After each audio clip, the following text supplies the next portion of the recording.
What if your biggest problem wasn't that you think too little, but that you think too much?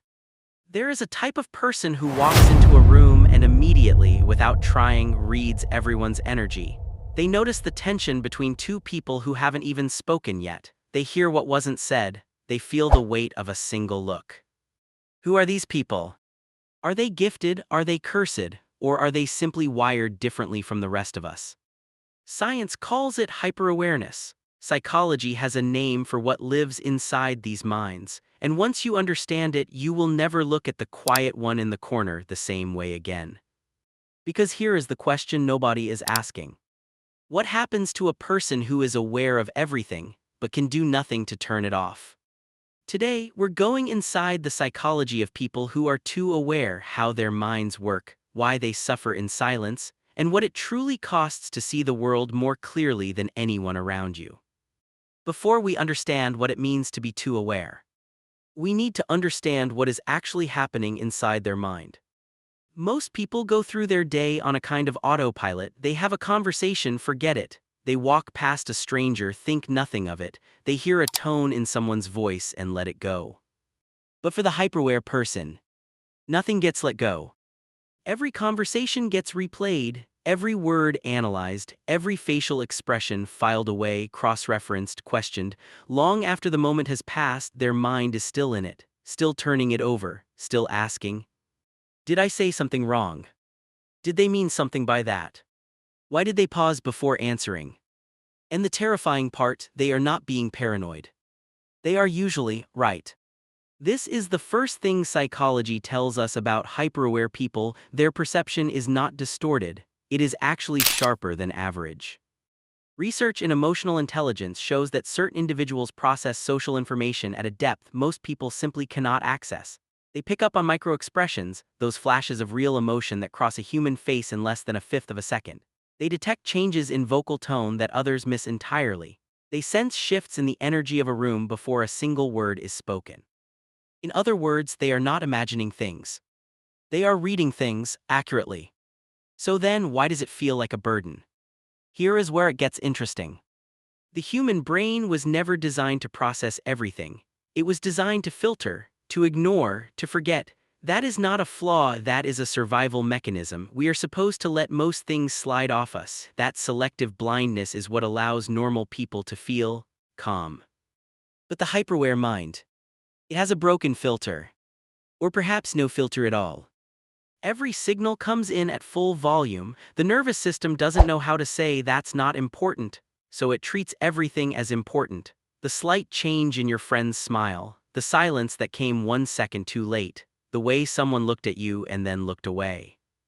Psychologists call this sensory and emotional overexcitability. And for the people living inside it, it is exhausting in a way that is almost impossible to explain to someone who doesn't experience it. Imagine trying to sleep in a room where every light is on. Every light all the time, even when you close your eyes. That is what it feels like to have a mind that never truly rests. They lie in bed replaying a conversation from 3 days ago. They prepare for situations that haven't happened yet. They feel anxious without knowing why, because their subconscious has already picked up on something their conscious mind hasn't caught up to. Who does this? It is not weakness, it is not anxiety in the clinical sense, though it can lead there. It is something more fundamental. It is the price of seeing too clearly in a world that moves too fast. If these people see so much, why do so many of them feel so deeply alone? Stay with us because the answer will surprise you. Here is a paradox nobody talks about. The most socially aware people on the planet are often the loneliest. Not because they lack connection, not because they are shy or cold or difficult to be around. In fact, people are often drawn to them. They are the ones friends call at 2 a.m., the ones who somehow always know what to say, the ones who make you feel truly deeply seen. But when they go home, when the door closes and the room goes quiet, they feel it, that hollow thing. And nobody, not a single person in their life, seems to notice. Why? Here is the angle nobody considers. When you are hyperaware, you become a master of one very dangerous skill. You become an expert at making other people comfortable.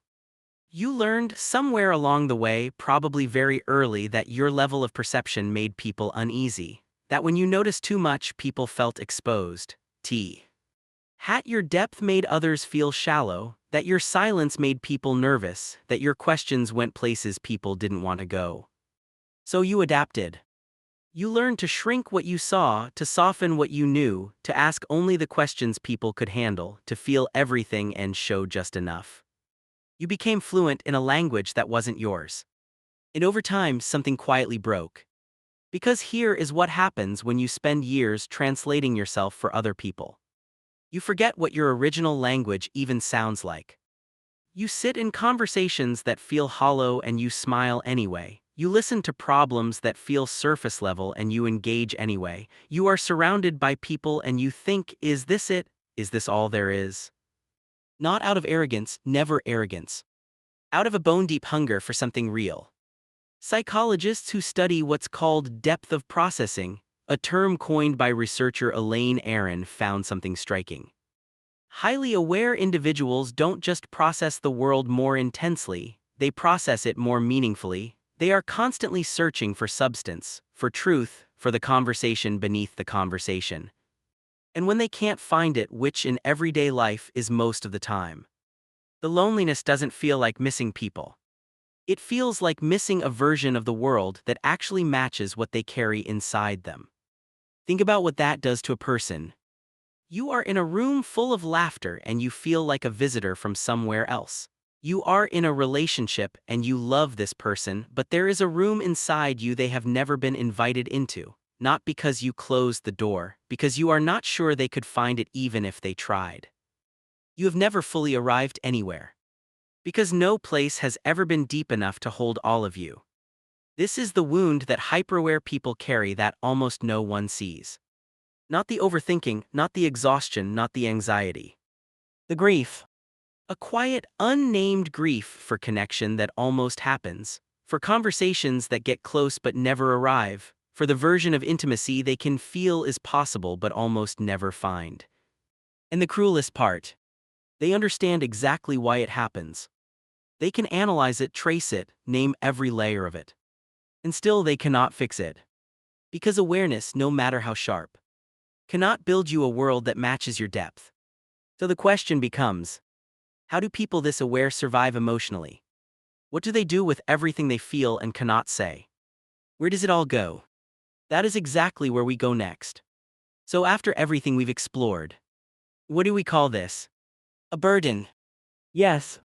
A gift. Also yes. Because here is the truth. The same mind that replays every conversation also remembers every moment of beauty.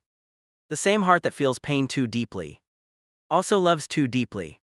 The same eyes that see what's wrong in a room also see what's invisible to everyone else. The awareness doesn't come alone. It brings everything with it. The weight and the wonder. These people are not broken. They are not too sensitive. They are not too much.